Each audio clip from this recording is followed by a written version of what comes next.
On the day of my engagement party with Ryan, his sponsored student, Emily, fell from the upstairs landing. Ryan left the venue immediately, without hesitation, leaving me alone. He promised me, "Wait for me, I'll be back." I made sure to gracefully handle the guests and called him afterward, only to hear Emily's sobbing on the other end. "Ryan, I'm so sorry. I dragged you into this." Ryan comforted her gently. "It's just an engagement party. Nothing's more important than your life."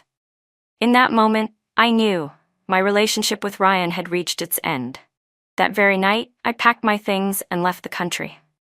5 years later, when I returned, Ryan cornered me at the airport. He grabbed my wrist, eyes locked on mine, and asked, "You've been hiding from me for 5 years. Are you finally back now?"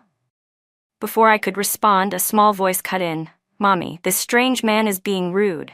I'm going to tell Daddy so he can beat him up." The guests were already gone. I sat motionless on a bench in the dress I had carefully picked out, feeling a deep, stinging pain behind my eyes. I blinked a few times, and tears started rolling down uncontrollably.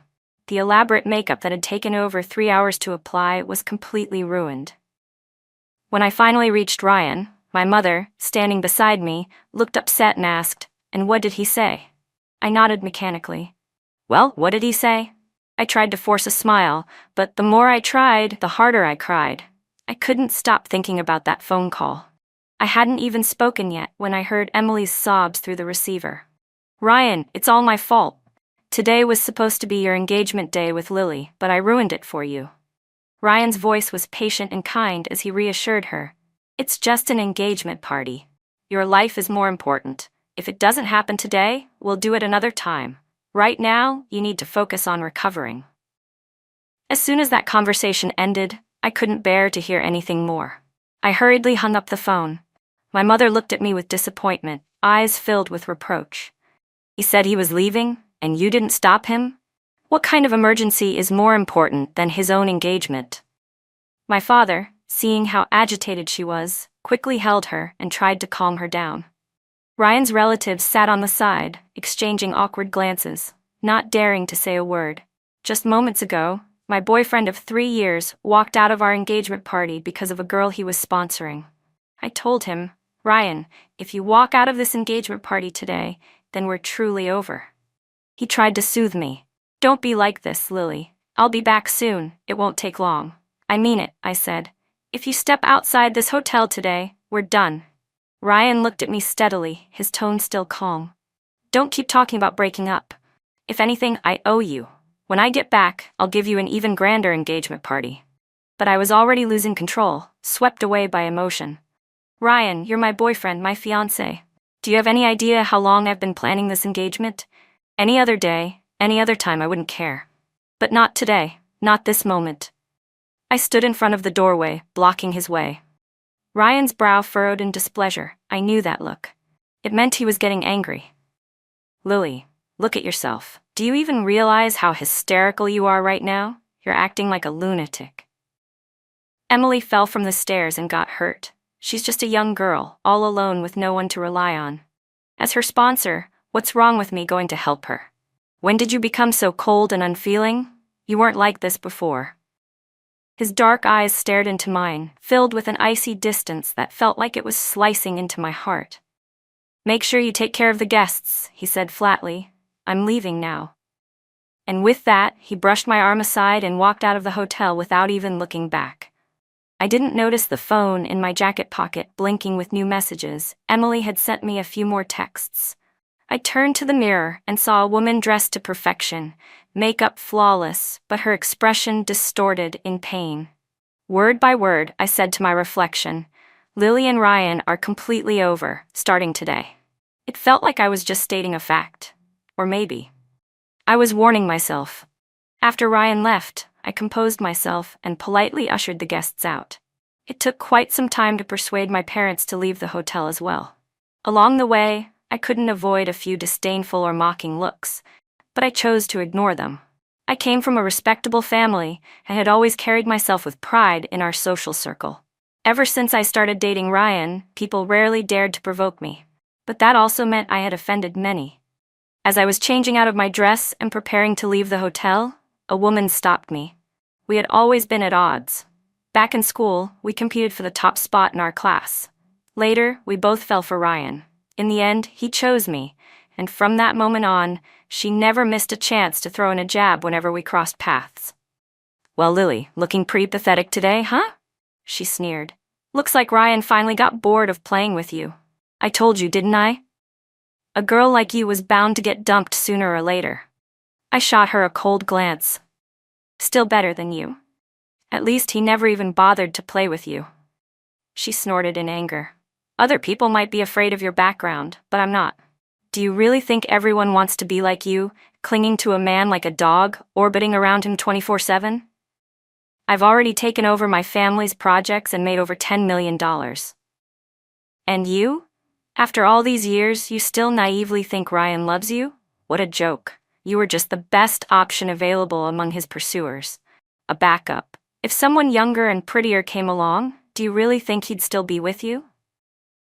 Her eyes gleamed with cruel satisfaction as she leaned in. "Wait, did I hit a nerve? Don't tell me Ryan really did find someone else?" "Ha, Lily, I never thought I'd see the day." I was boiling inside. "What does that have to do with you?" "Nothing really," she said with a smirk. "But seeing you miserable makes me happy." I shoved past her, face expressionless, and kept walking. Along the corridor, I overheard Ryan's friends whispering behind my back. "She didn't even fight back just now. Looks like Ryan really dumped her. Finally. I've hated that cold expression of hers for ages, always pretending to be so high and mighty. Let's bet how many days until she comes crawling back to Ryan like a little puppy. I say less than 3. She never even got mad when he was seeing those C-list actresses. This time won't be any different." As I listened to their sneers, I felt my heart shatter like glass into dust. To Ryan, I had always just been a fallback, someone he could spare some affection for when he had the time. The way someone might show love to a pet cat at home. My pride and self-respect had been slowly eroded under Ryan's constant dismissiveness and his push-and-pull affections. I didn't argue with them, because back then, I really was like that. I believed if I kept forgiving him, lowering my standards, maybe I'd earn his love. I used to tell myself at least I was generous. No matter how many women Ryan entertained, I'd always hold my place. But love isn't like that. It's not staying home to wash his clothes, pour my heart into him, and call it love. It's not tolerating everyone around him mocking me and brushing it off. It's not covering up for his affairs, and still smiling beside him at public events. Love is about effort, about respect, about independence. Word of what happened that day eventually reached Ryan. A week after our failed engagement party, he called me. "I heard what they said that day. Don't be mad, okay? Lily, I bought you that pink diamond you liked, had it set into a ring. Next time we meet, it'll be my apology gift to you." Then his tone shifted. "But Lily, I do have to say something. There were so many people at the hotel entrance. How could you show attitude to my friends? What if the paparazzi caught it? How embarrassing. What about my image? If they mocked you, couldn't you just hold it in? Tell me afterward and I'd stand up for you. Look at Emily, so elegant and composed. Compared to her, how can I feel at ease marrying you? Anyway, enough about that. My dad said we'll reschedule the engagement next month. I promise it'll be even grander and more luxurious than this one." Emily again. Ever since Ryan started sponsoring Emily a few months ago, he had brought up her name more and more. At first it was casual, then her name crept into our dinners, our conversations, even our bed. Ryan and I had been together for 3 years. How could I not recognize the way Ryan acted when he started falling for someone? But I had loved him for so long. I wasn't willing to let go, just like that. I kept telling myself that maybe everything would be fine after we got engaged, that he would settle down afterward, but I never expected that Ryan would abandon our engagement party for Emily, dealing me a brutal slap across the face. I sat there with the phone in my hand, at a loss for words. "Ryan, we already broke up. I told you, when you walked out of our engagement that day, we were done." Ryan's voice turned cold. "Lily, you know how I am. Don't joke like that. I'll pretend I didn't hear it." "I'm not joking," I said flatly. "I'm serious. I won't cling to you anymore. You don't need to worry. I won't have anything to do with you again." Ryan's tone turned low and threatening. "So you're really not afraid I'll just get engaged to someone else and never come back for you?" I gave a bitter, mocking laugh. When have you not had women around you, Ryan? Even when we were together, you never stopped sleeping around with young models, so go ahead, marry whoever you want. Without another word, I hung up the call and immediately blocked his number on everything. If I was going to end things, it needed to be clean and final. But why did it hurt so much? I laid back on the couch, tears slipping silently down my cheeks. My chest tightened painfully, every heartbeat pulsing with sharp, stabbing agony, as if each thud reminded me of everything I'd lost. I knew why Ryan spoke to me that way. He was sure I'd never leave him. After all, we first met when I was walking alone on campus at night and was cornered by a group of thugs. Ryan happened to pass by and stepped in to help me, like a hero from some story. From that moment on, I fell hard for him, leaned on him completely. I even tolerated his cheating after we started dating. He had always relied on that. He thought all he needed to do was coax me a little, and I'd forgive him, that I couldn't live without him. And honestly, everyone thought the same. But this time, I didn't want to keep lying to myself. I used to think everything would be fine after we got engaged. But human nature doesn't change. I was the only one stuck in this cycle, thinking it'll get better after the engagement, then it'll get better after the wedding, and maybe it'll get better after we have a child. But that kind of thinking only turns a woman into the very type I used to hate, pathetic, resentful, clinging to illusions. For a whole month after we broke up, Ryan didn't contact me once.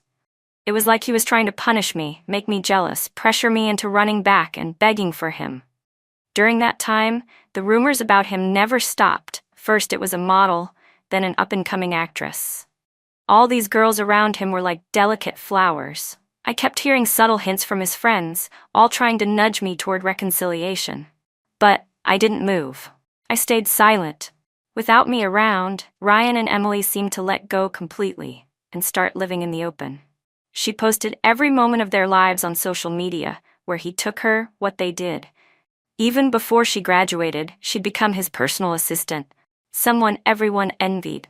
One day, it was Ryan bringing her to a luxury gala. The next, he stayed by her side all night during a thunderstorm.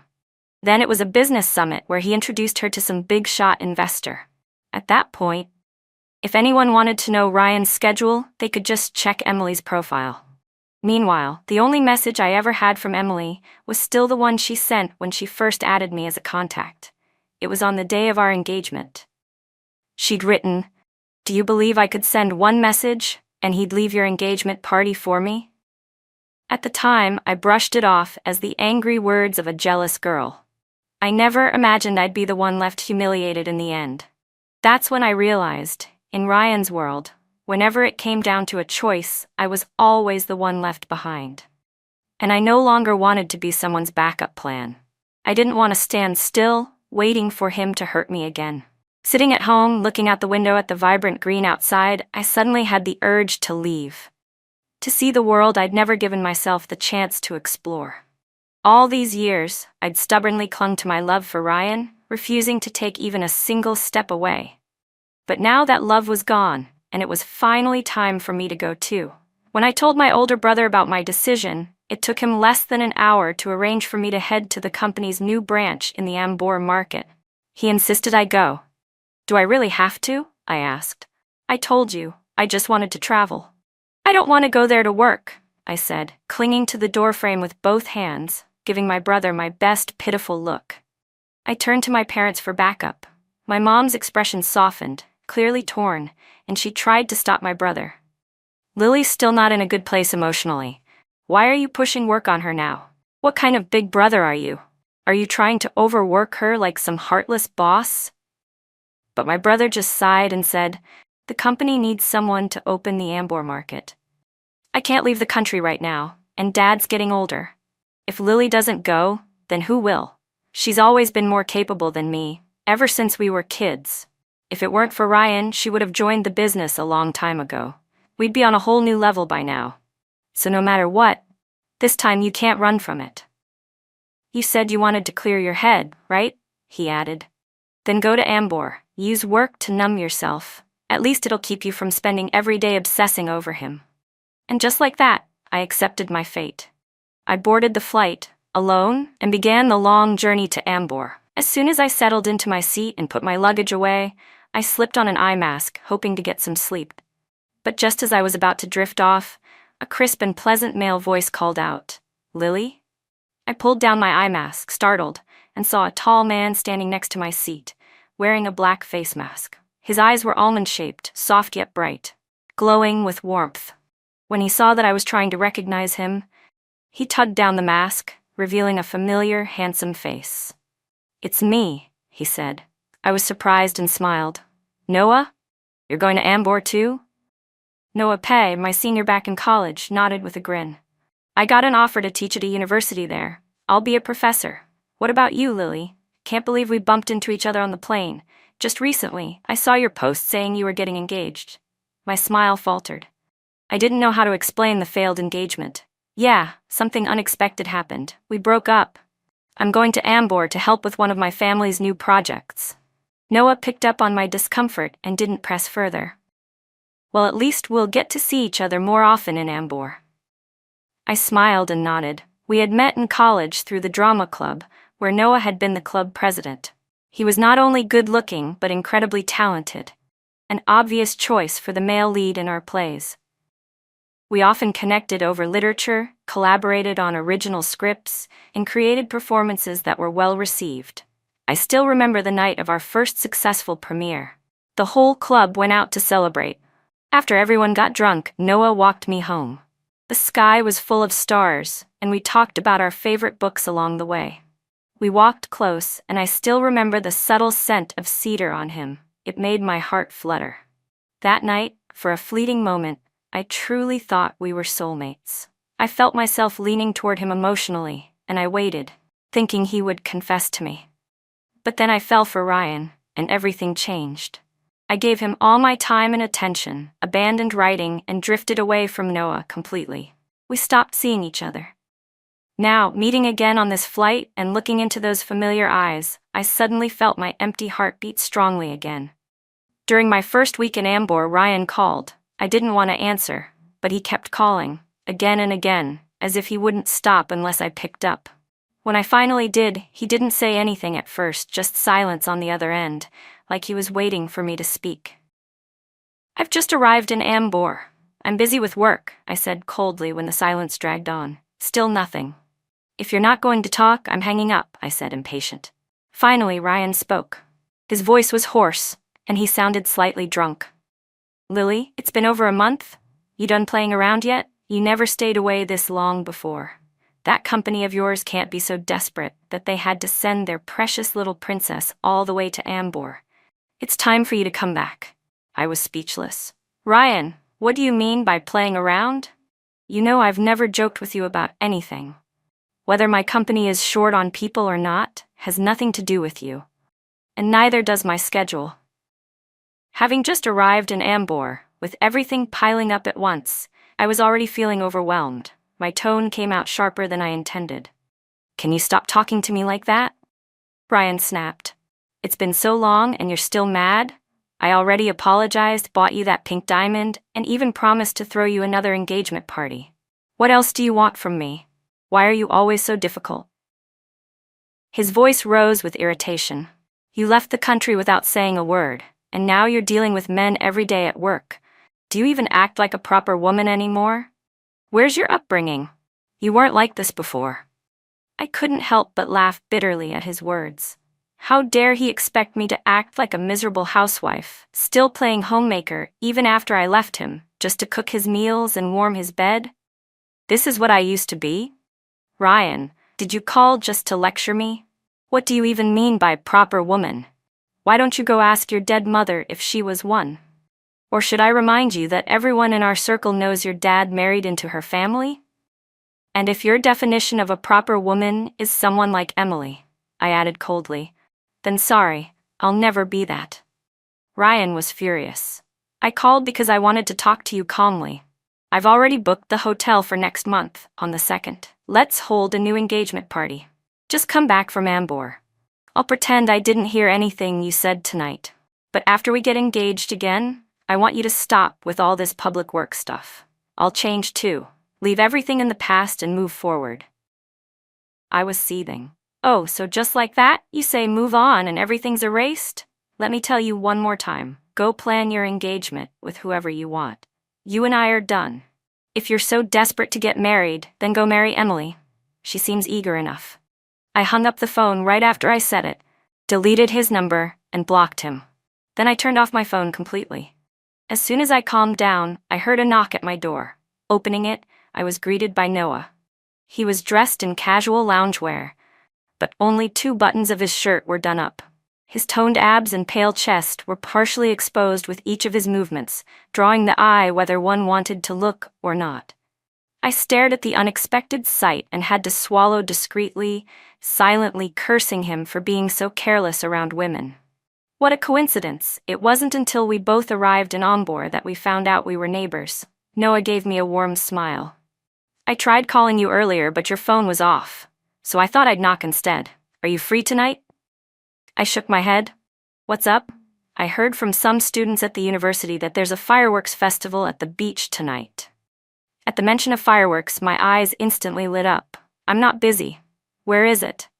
At Coral Rock Beach, he said. Let's grab dinner first, and afterward, I'll drive you there.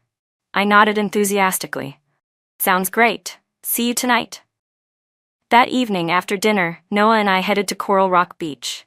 We walked side by side on the soft sand, surrounded by groups of people. Not long after, a sharp crack split the air, and fireworks burst into the sky, spinning and dancing like colorful butterflies.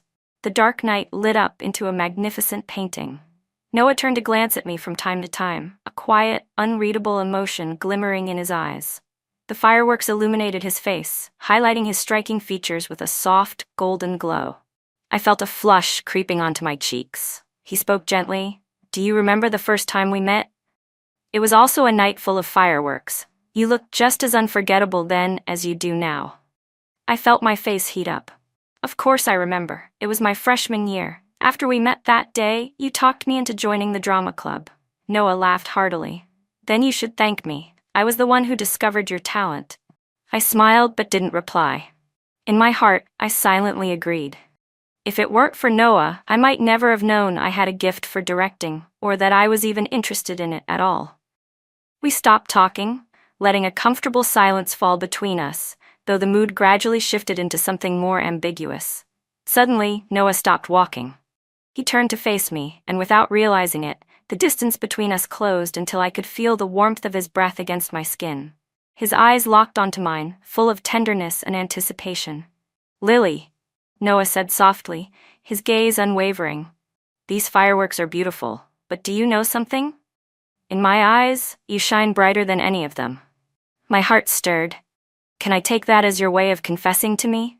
I asked quietly. Yes, he replied, voice steady and sincere. Actually, I wanted to say this 4 years ago. Lily, would you be my girlfriend?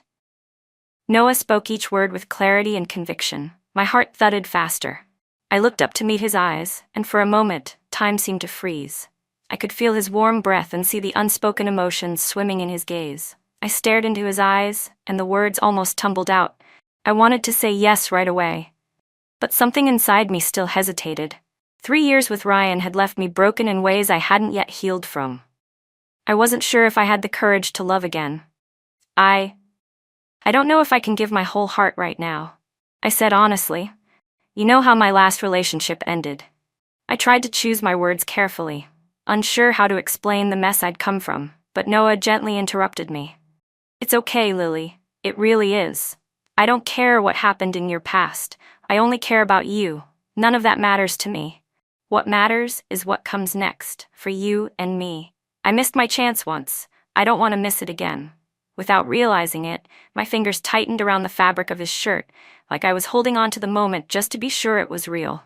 Well then, I said with a smile, please take good care of me, boyfriend. I was ready to give Noah a chance, and more importantly, I was ready to give myself a chance. The crackling of fireworks overhead became the only sound between us. The air around us buzzed with a quiet tension, filled with something soft and new. Noah leaned in, and finally his lips brushed against mine. The moment felt electric, as if something powerful passed through both of us.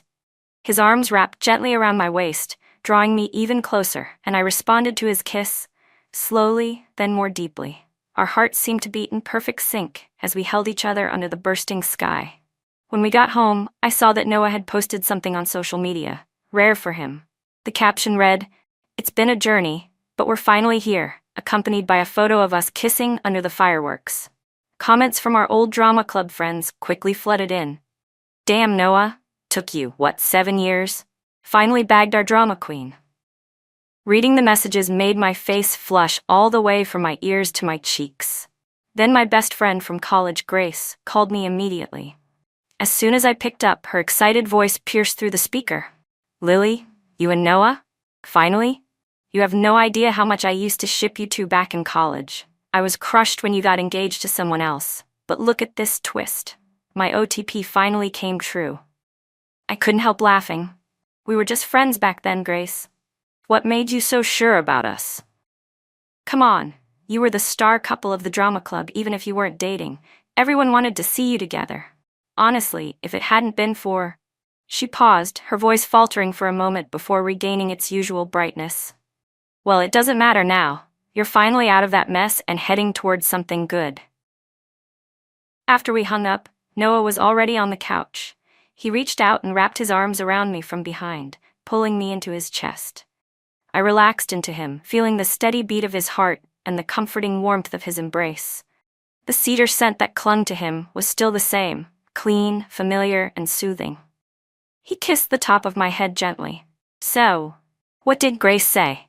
"She said people thought we'd make a great couple even back then," I replied, smiling into his chest. "And now we're actually together." Noah's voice lowered with a smile. "I was planning to confess to you on your 20th birthday, you know? But then, you met Ryan." I turned to face him fully, meeting his soft gaze. Without a word, I leaned forward and pressed my lips to his, cutting off the rest of his sentence. After the kiss, my face burned with warmth, and Noah let out a low laugh. He gently cupped the back of my head and kissed me again. This time, the kiss was slower, deeper, tender at first, then gradually full of longing and heat. Noah's hand slowly moved upward, gently brushing through my hair. I wrapped my arms tightly around his neck, responding to his every motion with my own. The air between us thickened, sweet and tinged with desire. When our kiss finally ended, Noah looked at me with eyes darkened by emotion and brushed his thumb softly over my lips. I gave him a playful glare. "My lips are all swollen." He didn't answer. Instead, with a soft breath, he leaned in and kissed me again. That night, every corner of our home was filled with traces of our tenderness and affection. But it wasn't just our friends who saw the post. It also reached Ryan's circle. That evening, Ryan was out drinking with his usual group of cocky friends. He sat lazily, a cigarette dangling from his lips, fatigue faintly clouding his sharp features. One of his friends, who vaguely knew Noah from school, happened to scroll past the post and forwarded it to the group chat. The guys exchanged glances, none of them daring to speak first. Noticing the strange silence, Ryan frowned. "What's wrong with all of you?"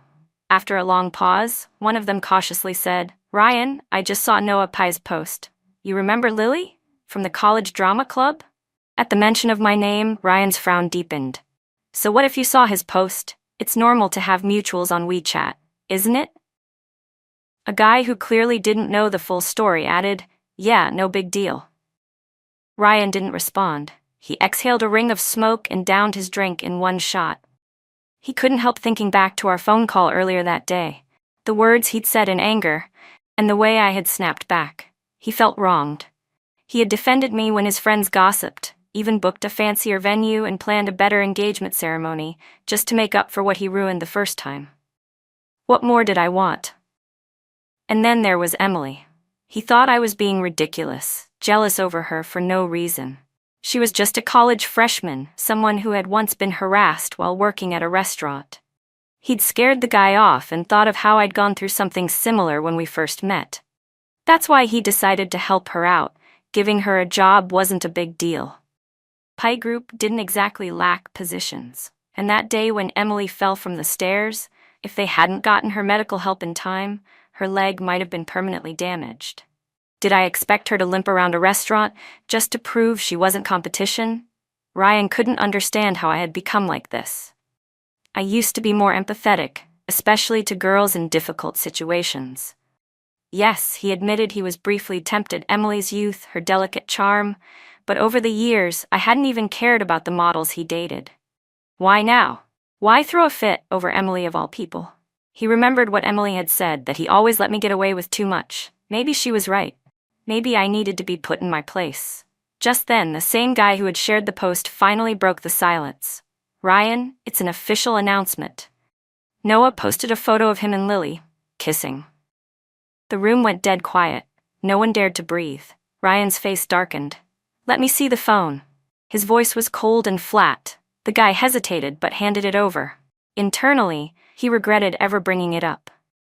Ryan stared at the screen for a long moment before he exploded. He threw the phone violently to the ground. The loud crack startled everyone in the room. The owner of the phone silently mourned for his shattered screen. We're done here, Ryan said coldly, standing up. I'm not in the mood. He walked out of the private lounge, his expression unreadable. But the image of me and Noah kissing under the fireworks kept looping in his mind. How could I? Was I really giving up on him like that? Ryan couldn't believe it. But the truth was undeniable. Ever since that heated call earlier, I'd cut him off completely. When he tried going to my house, my parents and brother refused to tell him anything. He clenched his fists so tightly that pain finally pulled him out of his spiraling thoughts. Looking down, he realized blood had started to bead in his palm. He wiped it carelessly on his expensive suit jacket, thinking that if I were there, I would have scolded him. You'll get an infection. That fabric is full of bacteria. Back when I was around, Ryan never imagined a day would come when he couldn't live without me. A bitter smile tugged at the corners of his mouth. Just how long was I planning to stay angry this time? While Ryan was still obsessing over me, I had spent over a year in Ambor, finally leading the local branch of our company to complete its first official project. It was a huge milestone, and it just so happened to fall on Christmas Day.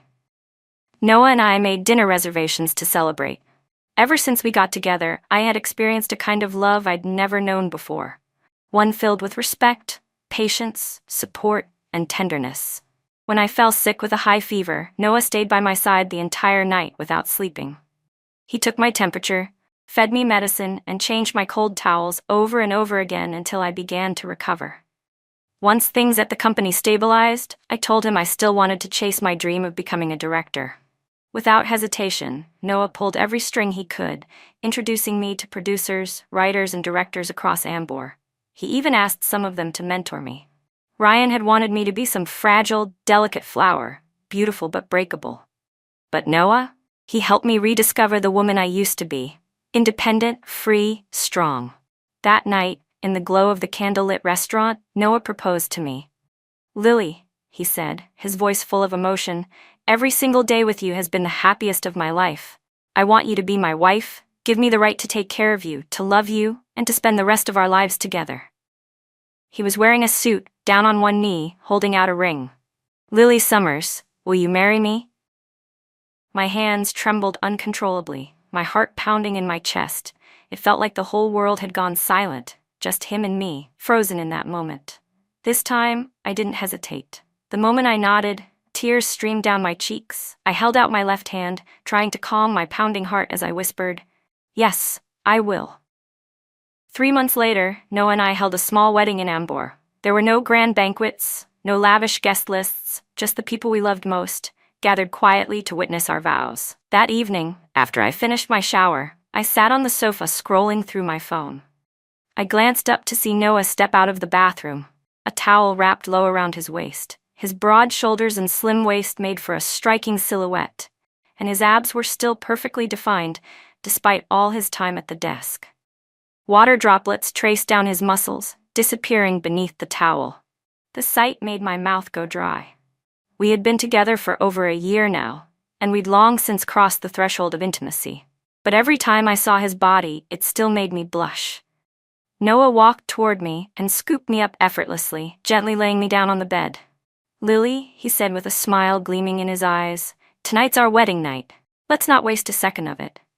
He leaned close, his breath brushing against my ear. "Let's go until sunrise." It tickled, and I couldn't help but flush. "Depends on your performance."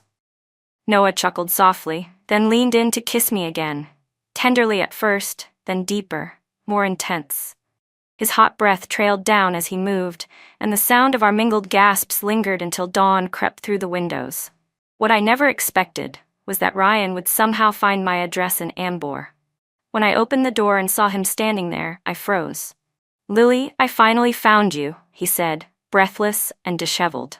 He stepped forward and wrapped his arms around me. I shoved him away forcefully. "Ryan, how did you even find this place?" "That doesn't matter," he snapped. "We haven't seen each other in over a year. Don't you miss me? Come back with me, okay?" He grabbed my shoulders tightly. "Let go of me." I yanked my arm free. "Why would I go back with you? We broke up a long time ago." "I never agreed to that," Ryan said desperately. "I never agreed to break up. Nothing ever happened between me and Emily. I swear to you, I'm innocent. Please, Lily, believe me. I'll lay my heart out in front of you, if that's what it takes." "You don't need to explain anything to me," I said firmly, locking eyes with him.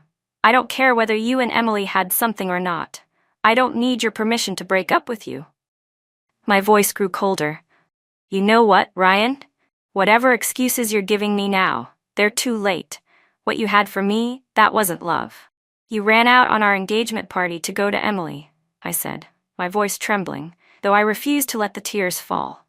"You knew everyone would mock me, and you still did it.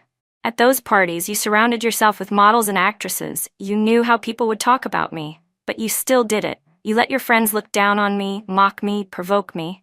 And the worst part is, you knew. You always knew, but you didn't care. Because you never truly loved me. That's why you allowed it all to happen." I held back the lump rising in my throat, recalling everything I'd been through. I couldn't believe I had wasted years of my life on someone like him. "I'm sorry, Lily," Ryan stammered. "It's just, when I saw Emily, it reminded me of the girl you used to be." His voice shook, his posture unstable. "I'll fire her as soon as I go back, okay? I'll cut ties with those friends too. I swear, I only love you. Just you. Look, I even brought our engagement ring. Let me put it on you, please." Ryan dropped to his knees, voice trembling, his eyes full of desperate pleading.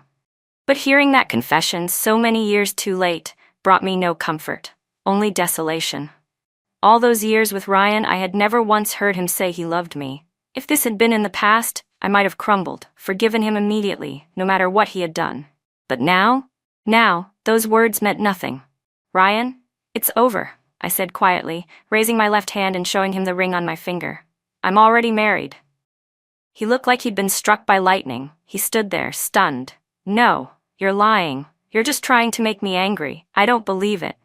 I turned and walked briskly into the bedroom, came back out holding 2 bright red marriage certificates, and shoved them in front of his face.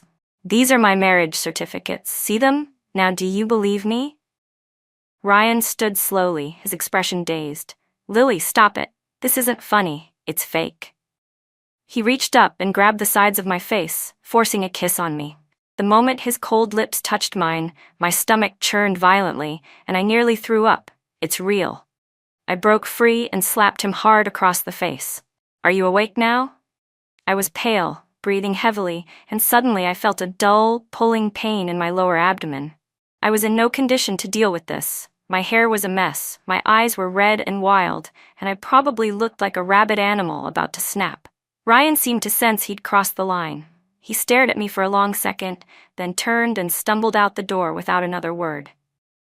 But the pain in my lower stomach didn't go away. Hands trembling, I called Noah. He rushed over and drove me to the hospital as fast as he could. "Congratulations, you're 8 weeks pregnant," the doctor said with a warm smile. "You'll need plenty of rest. Try to avoid any extreme emotional stress." I gently placed a hand over my belly, caught off guard, but happy. In that moment, I completely forgot everything that had just happened at home.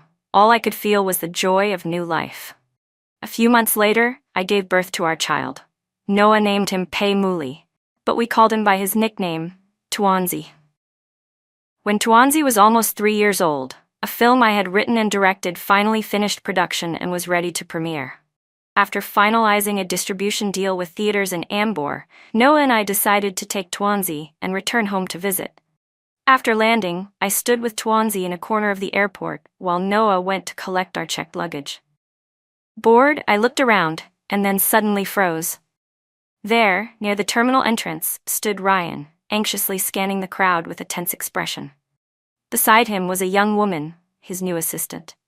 After I left the country, Ryan had finally begun taking over his family's company, but his business sense was terrible, and he clearly lacked any real management ability.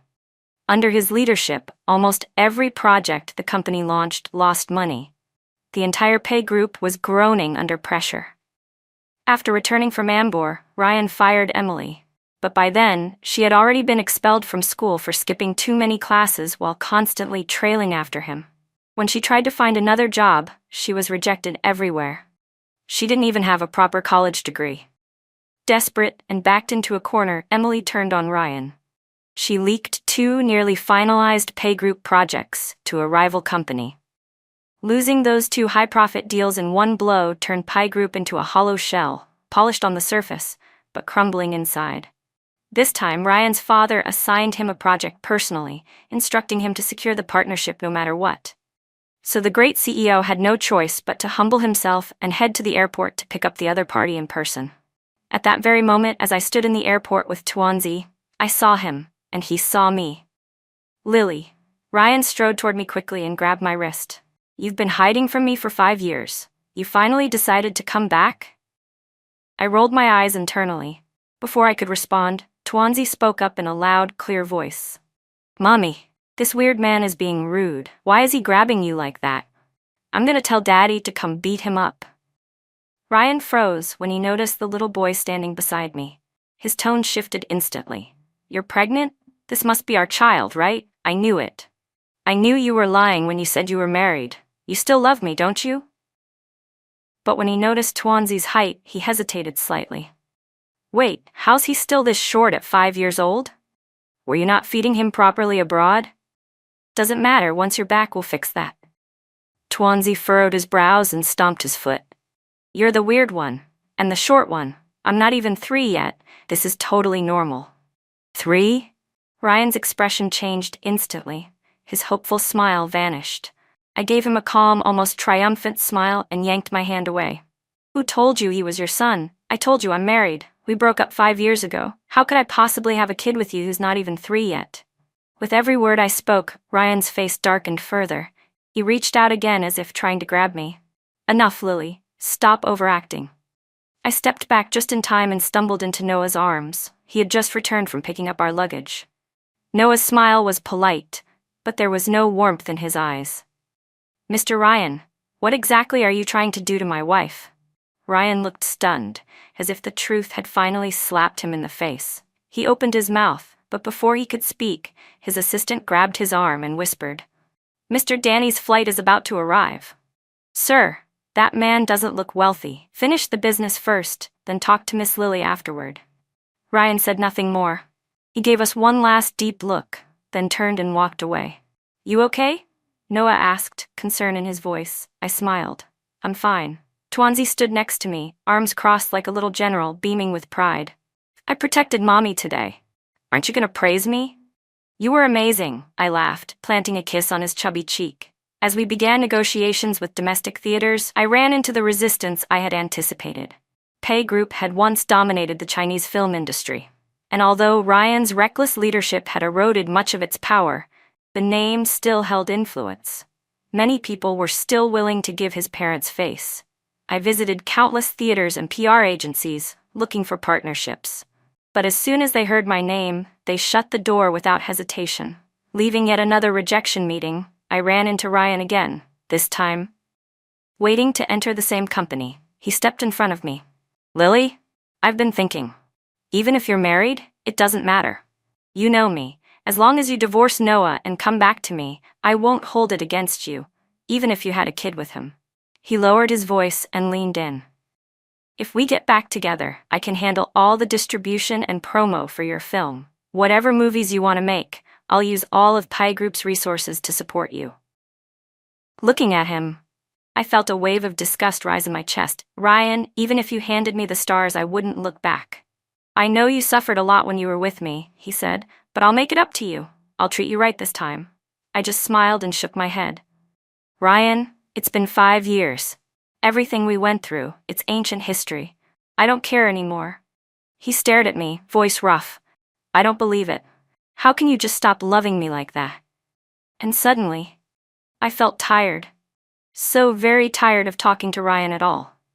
Ryan, we've been broken up for years, I said calmly. We've now been apart longer than we were ever together. Believe it or not, I'm leaving. I turned away from his red, glassy eyes and walked off without looking back. Time had passed. Seeing Ryan again stirred nothing in me. The 3 years we'd spent together had become a blur in my memory.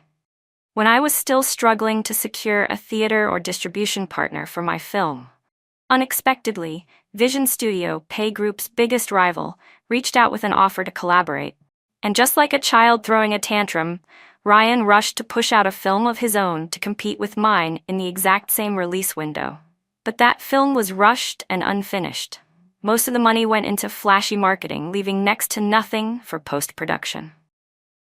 The film was barely stitched together in time for release. Right before the premiere, Ryan called me. Lily, if you come back now, there's still a chance. Whatever he can give you, Noah can never match me. I can do what he can't. I couldn't help but laugh. Ryan, I honestly feel sorry for you. Is love really just a trade to you? Is everything transactional in your world? You mean to tell me you'd give up everything you've worked for just because you love him? Ryan's voice flared with anger. Loving Noah and loving my career aren't in conflict. He respects me. He supports me. He's 1,000 times better than you. And even if I weren't with him, I'd never go back to you. I've already hit my wall, Ryan, I said clearly. I'm not turning back. The truth was, Ryan and I had been able to stay together for so long because we were alike, both stubborn, intense, sharp-edged. But over the years, Noah had gently smoothed out those barbs in me. Meanwhile, Ryan, worn down by failure, had only become more extreme. When the film finally hit theaters, my work was met with widespread acclaim. Nearly every showing was sold out. Meanwhile, Ryan's overhyped film was a disaster. The marketing had raised expectations that the film couldn't meet, not even 1/10 of what was promised. Critics and audiences alike tore it apart. He had bet everything on it, and it pushed Pay Group to the brink of bankruptcy. Ryan was finally forced to let go of his pride. He ran around looking for investors, begging for partnerships.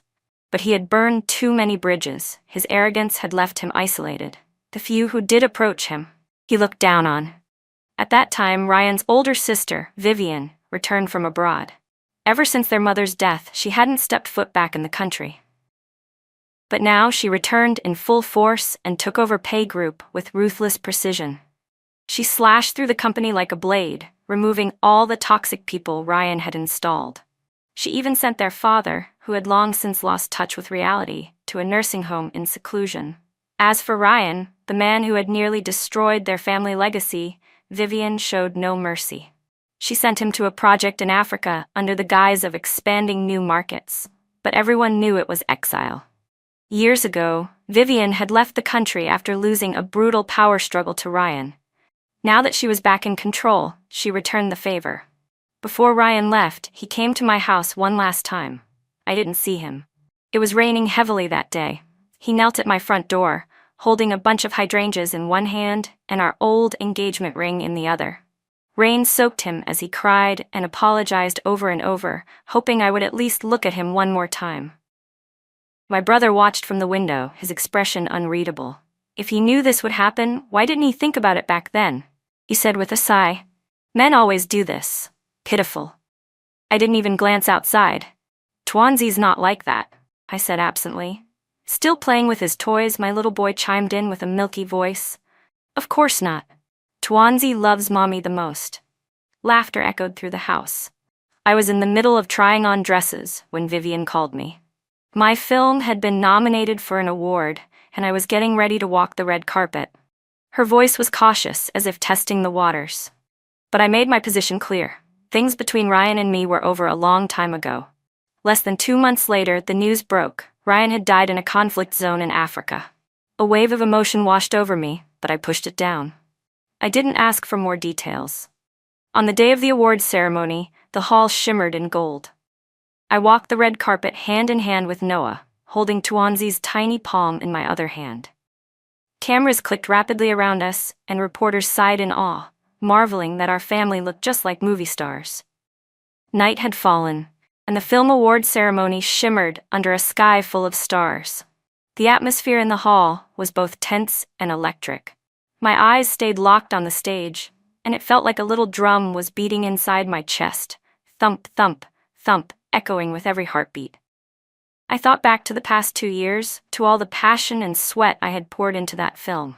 Every single shot, every single line of dialogue was a piece of my heart and soul. Time seemed to freeze as I waited. Every minute dragged like an hour. Without realizing it, I clutched Noah's hand tighter. I could feel my pulse speeding up, my breathing becoming shallow. Noah gently squeezed my hand in return, patting it softly to reassure me. Flashbulbs kept going off around the room, dazzling like fireflies in a summer storm. I felt as if I were standing at the center of a massive whirlpool, with all eyes and hopes focused on me, the newcomer director. Finally, the host stepped onto the stage and began announcing the nominees for Best Director. "This year's Best Director is," he drawled, deliberately drawing out the suspense. The room tensed in unison, anticipation hanging thick in the air. I closed my eyes, and 1,000 thoughts raced through my mind. Lily Summer. When I heard my name, I could hardly believe it. For a moment, it felt like the blood in my veins had begun to boil. The audience erupted in thunderous applause and cheers, crashing over me like a wave. I felt lightheaded. Opening my eyes, I saw the bright lights on stage, the beaming faces in the crowd. Tears rolled uncontrollably down my cheeks. I stood up and threw my arms around Noah, who was seated beside me. "Thank you," I choked out through tears. "I love you." He smiled and gently nudged me toward the flower-lined stage.